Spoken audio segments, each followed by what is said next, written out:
नमस्कार साथियों, स्वागत आप सभी का एक बार फिर।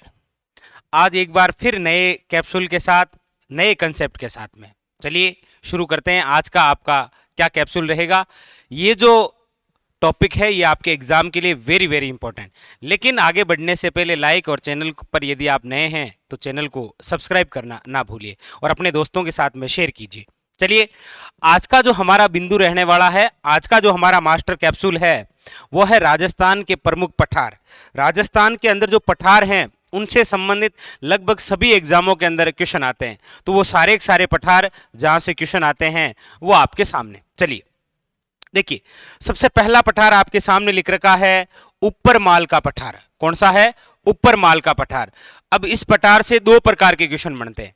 एक तो ये बनता है कि ऊपर माल का पठार कहां से लेकर कहां तक है, तो याद रखिए भैंसरोडगढ़ से लेकर बिजोलिया के मध्य, भैंसरोडगढ़ से लेकर बिजोलिया के मध्य जो पठार है उसे कहा जाता है ऊपरमाल का पठार। लेकिन आपको पूछ ले कि राजस्थान के वह जिले जहां पर ऊपरमाल का पठार मिलता है, तो फिर आपको पता होना चाहिए भैंसरोडगढ़ है चित्तौड़गढ़ में, जबकि बिजोलिया कहां पर है? भीलवाड़ा में। यानी ऊपरमाल के पठार का विस्तार तो है भैंसरोडगढ़ से लेकर बिजोलिया के मध्य। और यदि आपको पूछ ले कि राजस्थान के वह जिले जहां पर ऊपरमाल का पठार है, तो आपका आंसर होगा चित्तौड़गढ़ व भीलवाड़ा। क्लियर?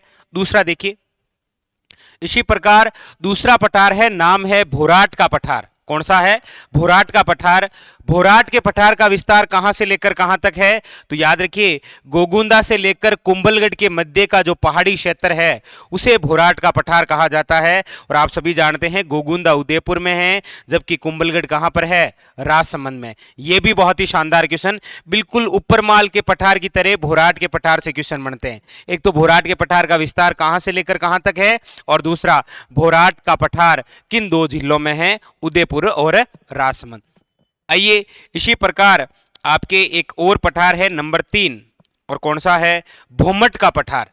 ये जो भोमट का पठार है ये आपके बांसवाड़ा, डूंगरपुर, उदयपुर और सिरोही यानी 4 जिलों के अंदर विस्तार है और गुजरात की सीमा से सटा हुआ है।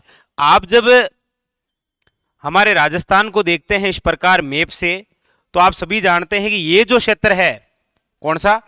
ये जो क्षेत्र है ये बांसवाड़ा, डूंगरपुर, उदयपुर, सिरोही, और यहां पर कौन सा राज्य है? गुजरात। तो गुजरात के साथ में जो पठार सीमा लगाता है वो है भोमट का पठार। कई बार यहां से क्वेश्चन आ रखा है कि गुजरात की सीमा से लगा हुआ पठार कौन सा है? ऑप्शन दे देता है ऊपरमाल का पठार, भोराट का पठार, भोमट का पठार या माल खिराड़ का पठार। तो याद रखिए कौन सा है? भोमट का पठार। नंबर 4 पर जो पठार है वो है माल खिराड़ या फिर खिराड़ का पठार। विस्तार है मालपुरा से लेकर जहाजपुर के मध्य। मालपुरा टोंक में है और जहाजपुर कहां है? भीलवाड़ा में। अब ये आपके सामने 4 पठार हैं। क्वेश्चन पूछने का तरीका उसका ऐसे भी हो सकता है, वो आपसे पूछ ले निम्न में से वह पठार जो मेवाड़ अरावली का भाग नहीं है। तो आप देखते हैं भोराट, ऊपरमाल और भोमट ये तीनों मेवाड़ अरावली में आते हैं, जबकि माल खिराड़ मेवाड़ अरावली का भाग नहीं है, ये पूर्वी मैदान का भाग है। तो क्वेश्चन ऐसे भी बना सकता है। ये तो सीधे सीधे तो बनते ही हैं कि कहां पर है, इनका विस्तार कहां पर है, लेकिन टेढ़ा यहां से बनता है। क्लियर? ये चारों आपके एग्जाम के लिए वेरी इंपॉर्टेंट। इसके अलावा और कौन सी इंपॉर्टेंट है वो देखिए। एक है आपके उड़िया का पठार। कहां पर है? सिरोही जिले के अंदर। राज्य का सबसे ऊंचा पठार है उड़िया का पठार, जिसकी ऊंचाई है 1360 मीटर, याद रखिएगा। क्लियर? दूसरा है आपके मैसा का पठार, और मैसा का पठार कहां पर है? चित्तौड़गढ़ में। और याद रखिएगा इसी मैसा के पठार पर एक पहाड़ी है जिसका नाम है चित्रकूट पहाड़ी, और उसी पहाड़ी पर बना है कौन सा किला? चित्तौड़गढ़ का किला। तो आपको पूछ ले चित्तौड़गढ़ किला किस पठार पर है? मैसा के पठार पर। अगला है आपके आबू पठार। आबू पठार राज्य का दूसरा सर्वोच्च पठार है और जिसकी ऊंचाई कितनी है? याद रखिएगा 1200 मीटर। यह भी किस जिले में है? सिरोही में।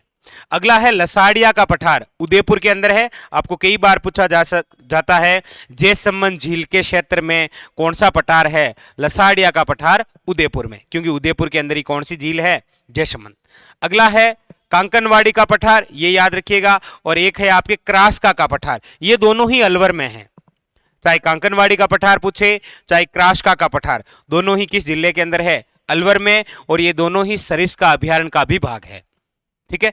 एक है आपके मानदेसरा का पठार, और ये मानदेसरा का पठार किस जिले में है, तो चित्तौड़गढ़ के अंदर। और आपको कई बार पूछा जाता है कि हमारे राजस्थान में हाड़ौती यानी मालवा का पठार कहां पर है, तो आप सभी जानते हैं कि जब आप मैप देखते हैं अपने राजस्थान का, तो ये जो पठार है ये है आपके कौन सा, याद रखिएगा, हाड़ौती, या फिर इसे ही आप क्या बोलते हैं, मालवा का पठार। और दिशा आप देख पा रहे हैं ये दक्षिण है, और ये कौन सी है, पूर्व। तो दक्षिण और पूर्व के मध्य कौन सा पठार है, हाड़ौती या फिर मालवा का पठार, जो आपके ये रहा। क्लियर। तो आपके एग्जाम के लिए ये 11 पठार जो लिखे हुए हैं आपके एग्जाम के लिए अति महत्वपूर्ण हैं। आप पुराने पेपर उठाकर देखेंगे तो 1-2 फैक्ट आपको यहां से मिलेंगे। तो ये तो था आज का हमारा सेशन, जिसके अंदर हमने बात की राजस्थान के पठार को लेकर। अगले फिर सेशन में चर्चा करेंगे फिर किसी नए टॉपिक के बारे में। जो भी कोई कैप्सूल होगा, आपका कोई मूड है तो उनके बारे में बता दीजिएगा, उनके बारे में आपको एक कैप्सूल दे देंगे। ठीक है। तो चलिए आज का सेशन यहीं, फिर मिलेंगे अगले किसी और कैप्सूल के साथ में। लेकिन जाने से पहले लाइक और शेयर कीजिए, और चैनल पर नए हैं तो सब्सक्राइब करना ना भूलिए। धन्यवाद।